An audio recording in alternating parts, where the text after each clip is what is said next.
Bombini in Ulanda, non sono contento di non servire con il nostro team aqui nada.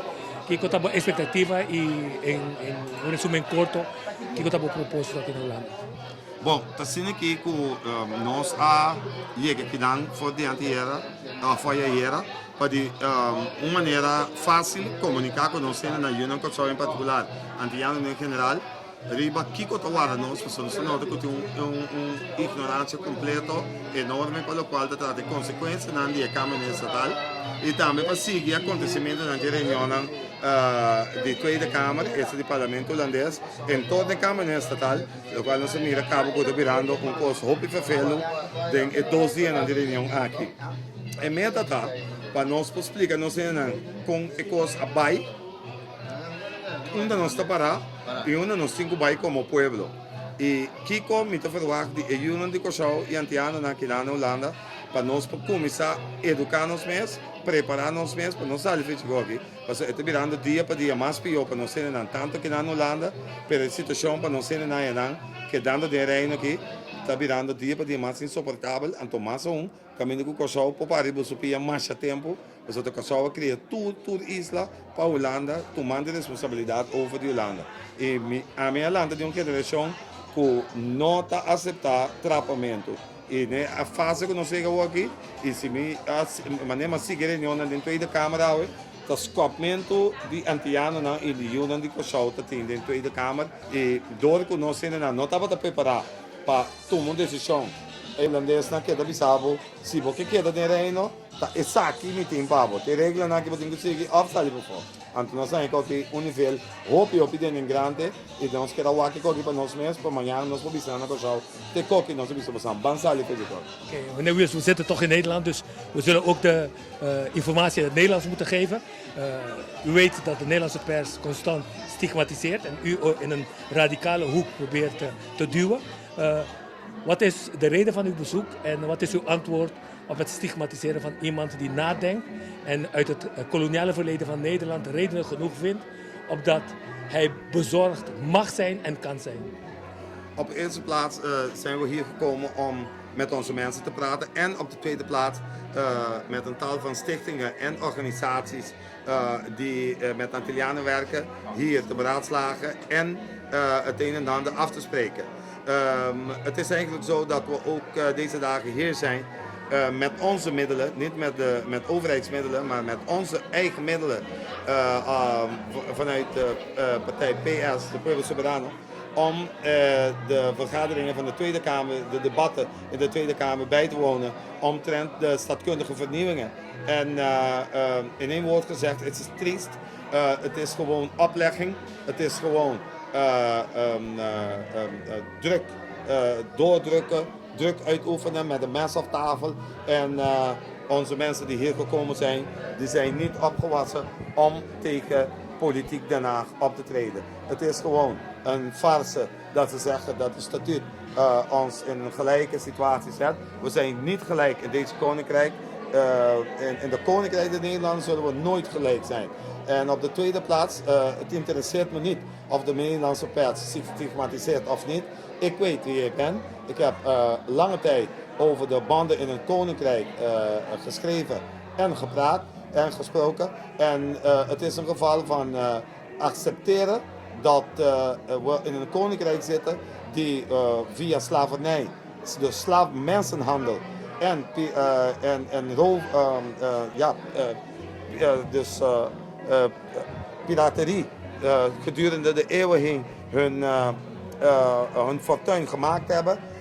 We zitten in een koninkrijk waarin wij 70 jaar, van 1915 tot 1985, vervuiling doorgemaakt hebben van de koninklijke Shell. Het is een Hollandse bedrijf die op Curaçao een heleboel geld, miljarden gemaakt heeft en rotzooi achtergelaten heeft. En dat we het een en ander recht moeten zetten voordat we uit het koninkrijk stappen. Wij zijn voorstanders om direct uit het koninkrijk te stappen, datum uit te stippelen en hard te werken. Maar de lokale politici die moet volwassen worden en stoppen met het denken dat je door moet wedelen Omdat als je bedelt, zoals de Nederlandse politici zeggen, wie betaalt bepaalt. En wie betaalt dan, van wie betaalt krijg je ook een schop in je achterwerk. Dus we zijn van mening dat we gewoon direct een datum moeten uitstippelen om uit het koninkrijk te treden. En hard moeten werken om het daadwerkelijk te maken. En Nederland moet gewoon erbij zitten en samenwerken om ons te helpen om uit het koninkrijk te stappen. Want resoluties 1541 en 1514 van de Verenigde Naties, die schrijft dat voor. En dat moeten we gewoon doen. Datum uitstippelen en direct werken om zo gauw mogelijk uit het koninkrijk te stappen. U weet, wij van Oost-Timor proberen stem te geven aan degenen die gestigmatiseerd worden of die geen kans krijgen bij de Nederlandse pers om hun stem te laten horen. We hopen u te volgen en een portret van u te maken in het Nederlands deze keer, niet in de papiermens, omdat het Nederlandse volk goed ingelicht wordt dat u een intellectuele man bent die bezorgd is, met terecht bezorgd is, want het koloniaal verleden kunt u daar toelichten. Koloniaal verleden van Nederland, spreekt hij in zijn voordeel of in zijn nadeel? De koloniale verleden van Nederland weegt nog steeds zwaar. De Nederlandse politici die beseffen niet dat zulke tijden voorbij zijn en dat de moderne wereld multipolair is. Dus het is een multipolaire wereld. Machten, grote mogendheden zoals de Verenigde Staten, die hebben dat al beseft.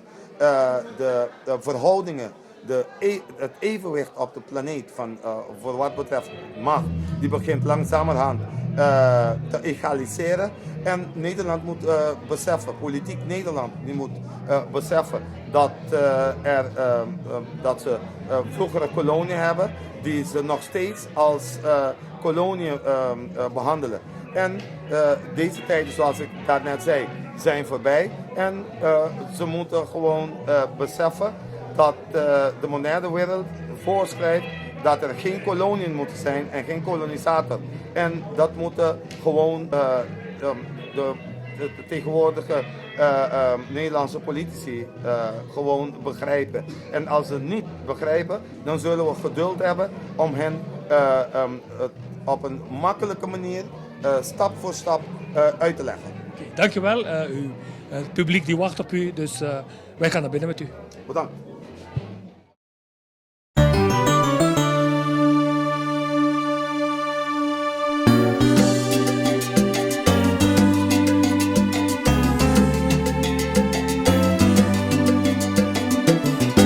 Mi que canta mi país, di su solo cota brilla, di su viento guagua blow, cota rondone turtia. Mi que canta mi país, di su playa nan bonita, por di esquina Guatemala, de dobla esquina en cañón. Ay, na mi canta mi país, pa' mundo sa hunda esta queda. Mi que canta mi país, hoy mi lombricia bote entera. Mi que canta mi país, mi sinti, mi huesilomba.